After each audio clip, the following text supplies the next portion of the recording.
Hello, welcome to my channel, and today we will talk about in Belgian Brussels.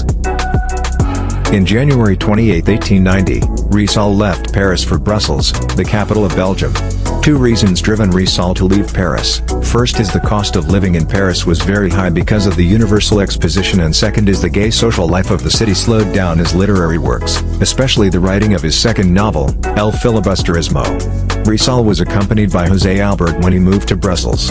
They lived in a modest boarding house which was run by two Jacobi sisters, Suzanne and Marie.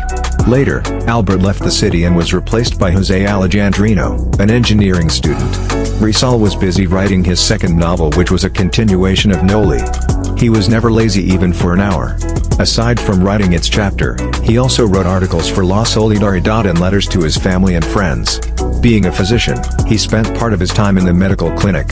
For recreation, he had gymnastics at the gymnasium at target practice and fencing.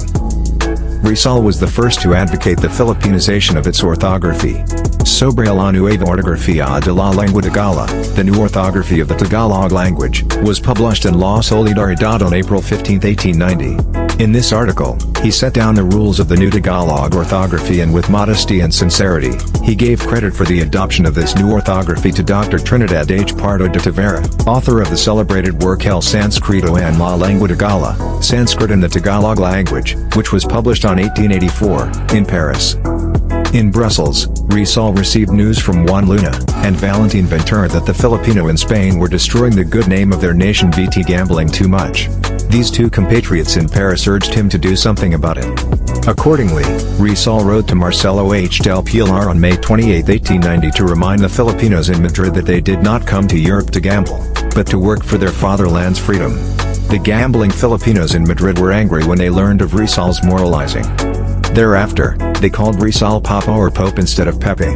José Rizal hometown Calamba agrarian trouble was getting worse. Don Francisco refused to pay higher rents imposed by the Dominican landlords.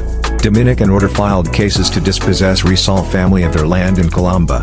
Relatives were deported: Paciano, Antonio Lopez, husband of Narcisa; Silvestre Ubaldo, husband of Olympia; Manuel Hidalgo, husband of Saturnina.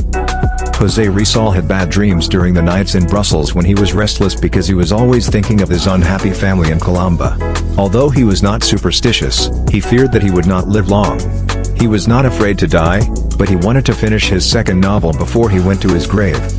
Paciano wrote to Rizal about their cases against the Dominicans. Cases were appealed to the Supreme Court in Spain. He wrote to Del Pilar, getting him as their counsel, and notified that he will be going to Madrid to supervise the handling of their cases. It was against a background of mental anguish in Brussels, during those sad days when he was worried by family disasters, that he wrote his pathetic poem, A Me. This poem has less polish than to the Filipino youth, but it is passionate in feelings.